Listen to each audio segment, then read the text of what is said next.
For the first time in a long time, it's fucking helter-sweltering in this goddamn office. Oh, this is gonna be an uncomfortable reaction.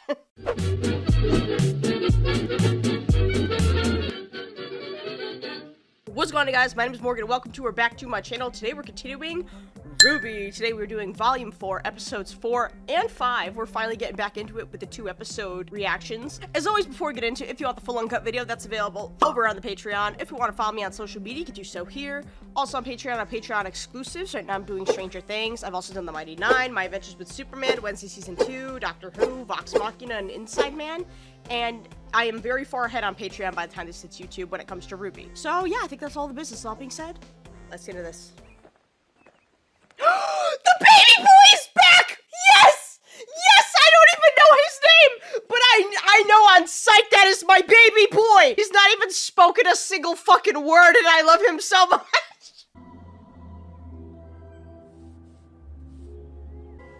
What the fuck?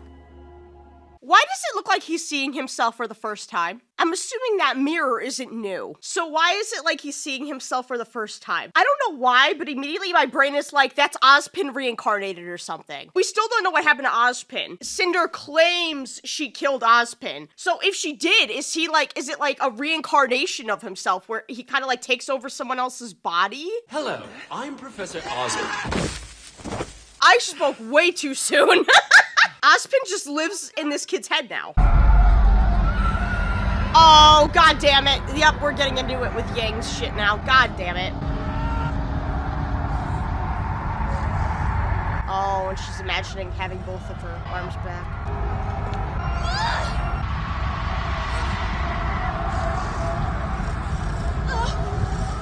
Oh, and that growling of the Grim in the background.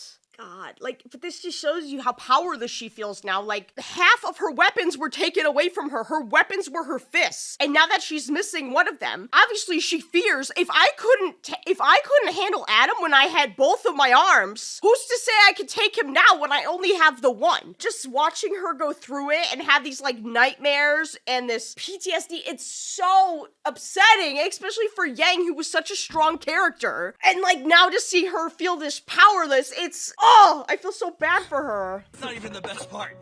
See, then we... Like what you see? The boys are just chumming it up. Oh, that's the first time she laughed! That was so heartwarming, but also so heart-wrenching at the same time. That's the first time we've seen her laugh this entire season! God damn it! She's a mature young woman. If she can handle combat, she can handle a few jabs at her old man. She is also in the room and can be directly spoken to. Adult or not, you still got a long way to go before you're ready for the real world. Oh my gosh, does every father figure just have the same 3 condescending phrases? Yeah, but we only use them when we mean it. We only use them when we mean it! The fact you didn't even try to be like, no, you know, like, it's because I care about you. We only use it when we mean it.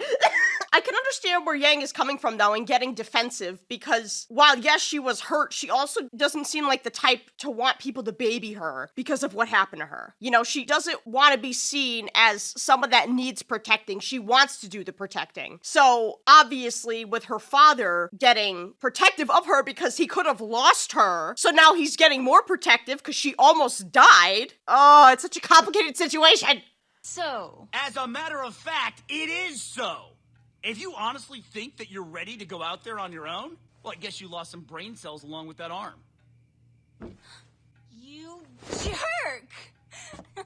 Oh, I thought that was gonna go really bad. I was with Oobleck and the other professor. I was like, okay, but apparently they have a dark sense of humor, it seems, which is good, I guess. I don't know, but I feel like that kind of bothered her, but she doesn't want her father to know that it bothered her. I don't know. Like, it did take her a while. I don't know.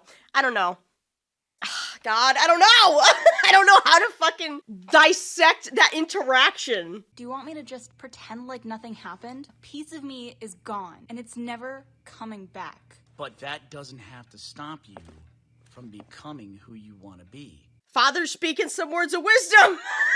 Which has me hesitant, because sometimes I'm like, are you capable of words of wisdom? Don't get me wrong, he's a good dad, but he doesn't seem like the sharpest tool in the shed sometimes. But I love that advice of, like, that shouldn't stop you from becoming who you want to be. Yang thinks that she can no longer be who she was meant to be because she no longer has a part of herself. But, you know, you could overcome that obstacle. You have the tools at your disposal now. You could overcome it. Yes, definitely take the time to process what happened and come to terms with it and cope in your own way, in a healthy way, but you could still do it. I hesitate to ask, but is there any word from young Miss Rose? Not yet. Have you thought about going after her? Trying to bring her home? I've got to look after some things. He's prioritizing Yang because he knows Yang needs, and I'm assuming he knows that Crow's following them. So he's probably not like, you know, she's unsupervised, and if she gets into trouble, you know, no one's there to help her. Crow's following, so I assume he knows that, which is probably also why he doesn't seem that, like, freaked out that she's gone. But I'm glad they're addressing that. You know, we've had a lot of ups and downs, but things could be a lot worse. I really thought we'd see more Grimm. Did I? Why would you speak that into existence? That's definitely not Crow. Oh, fuck me. Oh, fuck me. Oh, there's Crow. Okay. Crow's been killing the Grimm for them?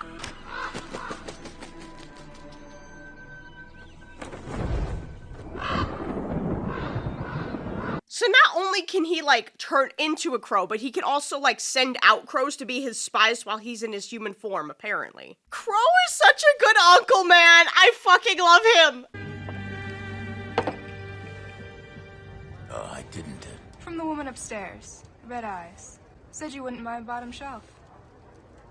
I'm thinking Yang's mom. Who else do we know that has red eyes? None come to mind. There she is. There's Raven. There she is. So, what do you want? A girl can't just catch up with her family. She can, but you're not. Now, how about we get on with it?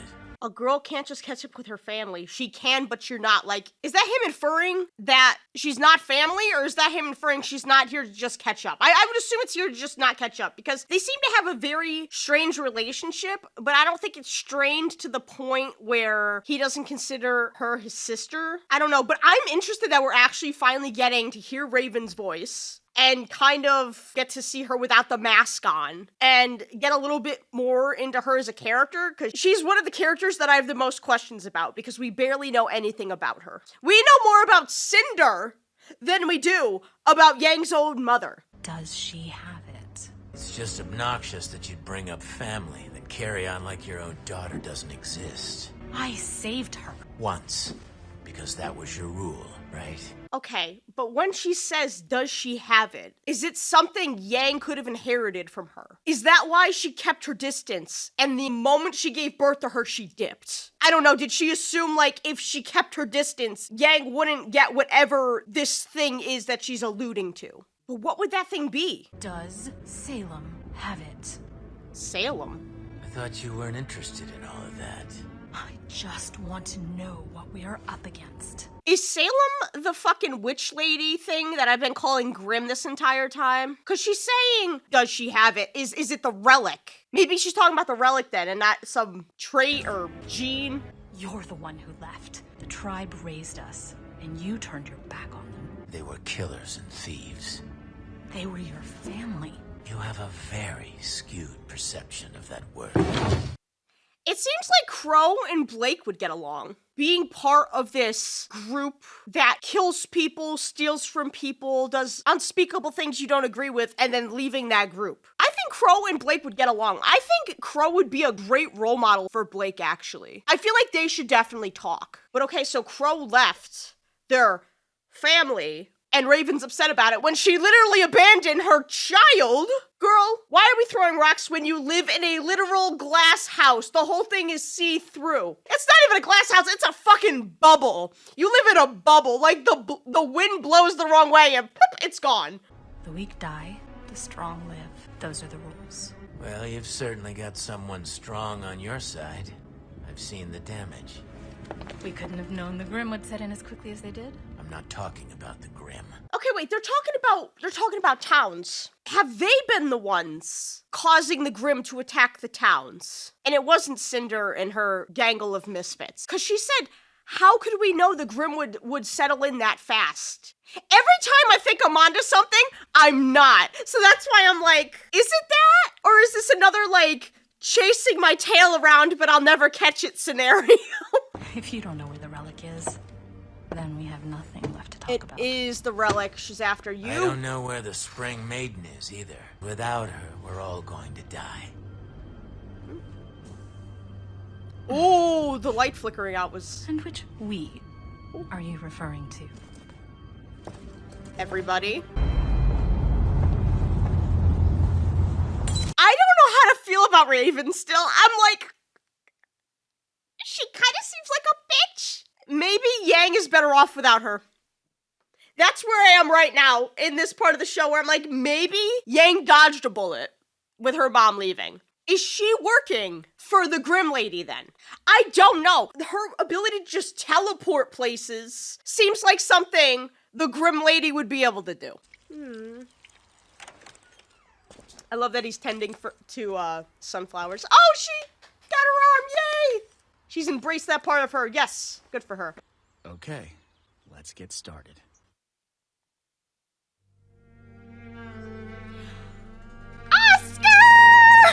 My baby boy has a name! He's so cute. Anyone that's watched Tangled the series, tell me that does not look like Varian. Tell me, look me dead in my fucking eyes and tell me that is not my son Varian. How was I not to adopt this boy on the spot? I love him. I love him. I love him. I love him. He gives me all the cuteness aggression. I just want to give him the biggest bear hug and never let him go. I'm so glad that Tai was kind of waiting for Yang to make that step, but now that she has, he's like, okay, we're going to start training. We're going to get you back to where you were. We're going to help you achieve what you want to become. He had a questionable way of saying it, but I'm glad we're getting there. It's great. It's so nice to see that after that conversation with the professors and her father, it's kind of helped her process and come to terms. And she seems, you know, more willing and accepting to put the arm on after that talk of being like, why am I going to stop myself from becoming who I can be? So that talk was very much necessary, very beneficial for her, it seems, and now they're gonna start training. Like I said, she could take all the time she needs. If she needs more time, she can fucking have it. But I'm glad she at least seems to be starting the path of overcoming and continuing her training. Okay, that was episode 4. Holy shit. Okay, now we're on episode 5. Okay, so we're back with Blake and Sun.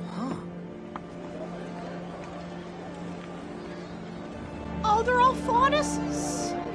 Fauni? Is this an island of just faunus? This is the one place everyone can feel safe, no matter who or what they are. Sure is, crowded, huh? It would make sense, though, if this is the place where everyone is accepted, for so many of the faunus to come here, especially when there's this bad rhetoric against them because of the white Fang, and people are probably being racist towards them more so than they already were. No wonder it's crowded. This is Kuokuana. It looks beautiful. Beautiful. We came together and we made a home where any faunus could feel welcome. But this island, this town, will always be a reminder that we're still not equal. That we're still second-class citizens. Guys, the show's getting me mad. It's getting me mad. I am mad for Blake, Sun, and every faunus on this goddamn island. But at the same time, what are they supposed to do? They can't fight. Because then they're going to be like, see, we told you the faunus were dangerous, see? That's why we need to keep them on an island away from everyone, because they're dangerous. They make them out to be the villain anyway. If they fight for what they want and they need, they're going to use that as propaganda. Be like, see, they're violent criminals. Keep them on the island. I hate this show. I hate it. I hate it. I hate it. I hate it. I hate it. I can understand why the white Fang started the way it did. Like, it started with good intentions. It's very much like a cult. Like, no one joins a cult. No one knowingly joins a cult. It always starts off with a good idea of like, we're gonna do this, we're gonna help the community, we're gonna, you know, free love, this and that. And then, after everyone's, you know, settled in, and then it starts getting a little darker. The White Fangs kind of reminded me of a cult in that sense, where they started off pretty good, probably just wanting equal rights and stuff like that, but then Adam took over, and that's where everything went to shit. What is it? It's just been a long time since I've seen my parents. Aww. Well, you came all this way. Damn, that is one knocker. Woo! Okay, if we're being honest, that's kind of intimidating. Yeah. Valid. Blake? This is Mom. Hi, Mom. Oh. Guys, why am I about to cry? Guys, why am I crying right now? I don't even know her. And I'm crying. Oh my god, the music, the hug, the softness of Blake saying Mom is all too much for me. How does this show make me cry over Blake and a character I just met? Oh, maybe it's hormones. I don't know. Oh my god. My baby girl. Oh, she's so happy to see her. I'm gonna cry again, god damn it. Oh. This must be Dad. Oh. Chad, I'm not okay. The Kingdom of Vale wasn't perfect, but it certainly didn't deserve what happened. We were both so worried. Please, I knew she'd be fine.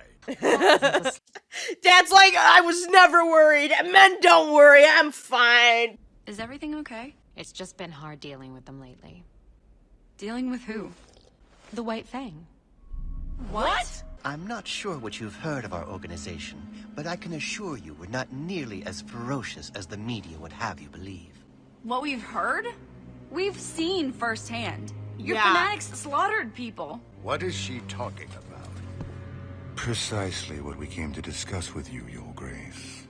Oh god, don't tell me they're gonna cover up their tracks and be like it was self-defense or whatever. I shouldn't be shocked that they're on the island. This is where they originated from, seemingly. But still, the fact Yang's father is talking to them, that's probably because they've been feeding him propaganda of like, oh, we're trying to do the good work, but people won't let us, blah, blah, blah, blah, blah, which wasn't always necessarily a lie, probably. It probably was true at some point before they started murdering people. The White Fang was at the fall of Beacon. They attacked innocent civilians, and they released Grimm into the school. Good luck covering that up. Is this true? Sadly, Your Grace, it is. They're being truthful. What the fuck? Explain yourselves. This Though ought to be good. It has become apparent that the Vale branch of the White Fang is no longer operating under orders of High Leader Khan. Rather, they've elected to follow the rule of one Adam Taurus. I don't know if I should believe them or not. That's the thing. I'm like, they're saying Adam controls that part of the White Fang. They're claiming they're not all associated with it. That could be true. It could also be a load of bullshit. It's all politics, and I don't trust anybody. I don't trust anybody in this goddamn show other than our main characters. The High Council had their suspicions of a splinter group, but they could prove nothing until this latest incident. Incident? People are dead.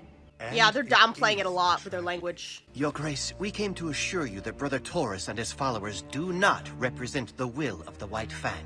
It's giving a lot of, like, when school shootings happen, and all America does is thoughts and prayers. Thoughts and prayers aren't getting us anywhere. Like, instead of just taking accountability for the thing causing problems, they deflect.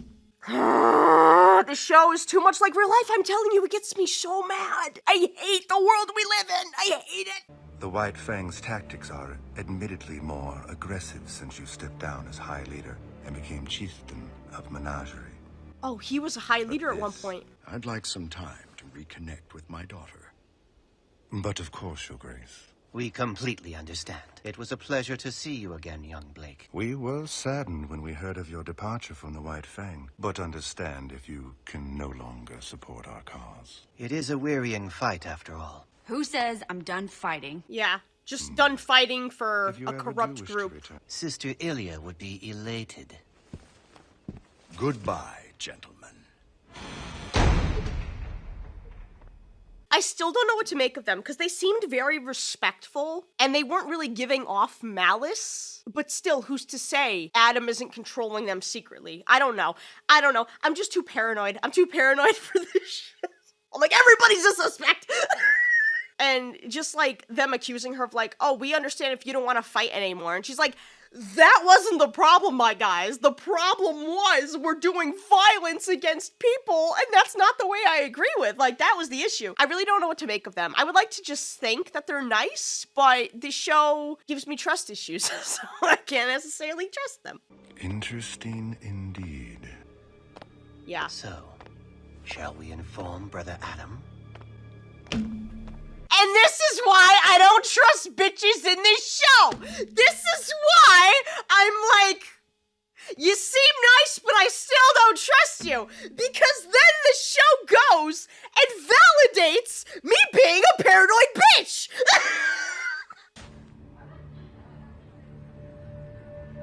Oh, not him. Not Bug-Eye McGee. Help me find someone.